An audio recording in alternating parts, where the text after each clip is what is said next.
విశాఖ పెందుర్తిలో Gayatri uniforms rotary blood centre ఆధ్వర్యంలో mega రక్తదాన శిబిరం పురుషోత్తపురం మరియు వేపగుంట జంక్షన్ ముత్యాలమ్మ ఆలయం వద్ద ఏర్పాటు చేశారు. ఈ కార్యక్రమానికి ప్రత్యేక ఆహ్వానితులు ఎమ్మెల్యే పంచకర్ల రమేష్ బాబు ముఖ్య అతిథిగా హాజరయ్యారు. రక్తదాన శిబిరంలో ముందుగా పురుషోత్తపురం వాసవి క్లబ్ దాతలు స్వచ్ఛందంగా ముందుకు వచ్చి రక్తదానం చేశారు. ఈ సందర్భంగా పెందుర్తి నియోజకవర్గ ఎమ్మెల్యే పంచకర్ల రమేష్ బాబు మాట్లాడుతూ అన్ని దానాల కన్నా రక్తదానం మిన్న అని, నలుగురికి రక్తదానం చేయండి, ప్రాణదాతలు అవ్వండి అని ఎమ్మెల్యే పంచకర్ల పేర్కొన్నారు. ప్రధానంగా రోడ్డు ప్రమాదాలకు అనేక మంది గురవుతున్న వారికి రోటరీ బ్లడ్ సెంటర్ ద్వారా రక్తదానం ఇస్తున్న దాతలకు ఎమ్మెల్యే పంచకర్ల రమేష్ బాబు ప్రత్యేక ధన్యవాదాలు తెలిపారు.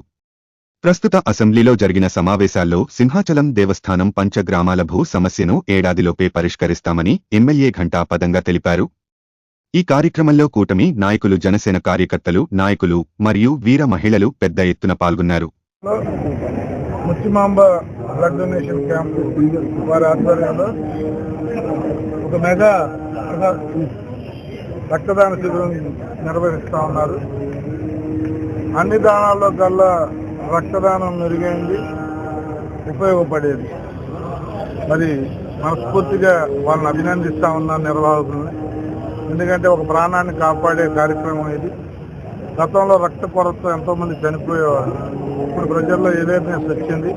ఎక్కడికక్కడ పుట్టినరోజులైనా, లేకపోతే షష్ఠి పూర్తి అయినా, లేకపోతే పెళ్ళి అయినా, ఏ ఒక శుభకార్యమైనా ఒక రక్తదాన శిబిరాన్ని పెట్టి 10 మందికి ఉపయోగపడే కార్యక్రమం చేస్తున్నందుకు నిర్వహణ మనస్ఫూర్తిగా అభినందిస్తూ, మరి చాలామంది అయ్యప్పలు భక్తి శ్రద్ధలతో ప్రజాసేవ కూడా దాంట్లో చేస్తున్నారంటే వారి సేవ వెలకట్టలేంది.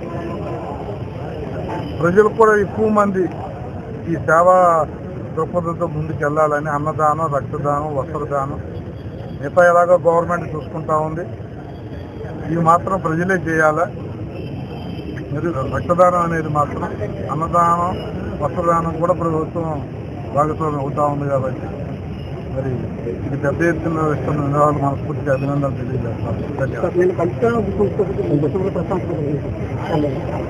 అది నా బాధ్యత అండి. నేను, గంటా శ్రీనివాస్ గారు, వెలగపూడి, పల్లా శ్రీను నలుగురు మాట్లాడారు. ఏదైతే ప్రభుత్వంలో నిర్ణయం అయినా అమలు చేయడంలో లేట్ అవుతున్నా దాని మీదే నేను ఫోకస్ఫుల్గా మాట్లాడాను. నేను నిర్ణయాలు జరుగుతూ ఉన్నాయి, అమలు అవడంలో లేట్ అవుతూ ఉంది. 5% కొంతమందికి రెగ్యులర్ అయిన తర్వాత కూడా, అంటే అది ఇవ్వాలని ప్రభుత్వం గతంలోనే నిర్ణయం చేసినప్పుడు ఎందుకు లేట్ అవుతుంది అని చెప్పి నేను సూటిగా ప్రశ్నించాను. దాంతోపాటు మా ముఖ్యమంత్రి, ఉప ముఖ్యమంత్రి ఎలక్షన్ వాగ్దానం వాళ్ళని నమ్మే మాకు మెజార్టీలు ఇచ్చారని కూడా చెప్పడం జరిగింది. అది ఎందుకంటే ప్రభుత్వానికి మన బాధ్యత ఇది అని చెప్పి మరొక్కసారి గుర్తు చేశాను. అంతే గొప్పగా దేవాదాయ శాఖ మంత్రి స్పందించి 3 నెలల్లోపే వీళ్ళందరికీ కూడా పట్టాలు ఇచ్చే కార్యక్రమం జరుగుతుందని కూడా వారు తెలియజేశారు. సభ ద్వారా రికార్డ్ అయ్యింది. అందుకని చాలా ఆనందంగా ఉంది. నా టర్మ్లో నేను ఎమ్మెల్యేగా ఉన్నప్పుడు దీర్ఘకాలికంగా ఉన్న ఈ సమస్య పరిష్కారం అయితే నాకన్నా అదృష్టవంతుడు, నాకన్నా ఆనందించేవాడు తప్పకుండా ఇది చేస్తాను. ప్రజలకు నేను ఎలక్షన్లో ఇచ్చిన వాగ్దానం ఇది తప్పకుండా తీరుతుంది. 3 నెలల, 4 నెలల, 6 నెలలు అనేది నేను టైం బాండ్ పెట్టను. కానీ సంవత్సరం లోపైతే ఈ సమస్య పూర్తిగా తీరుతుంది అనేది మాత్రం నేను మాట్లాడుతున్నాను.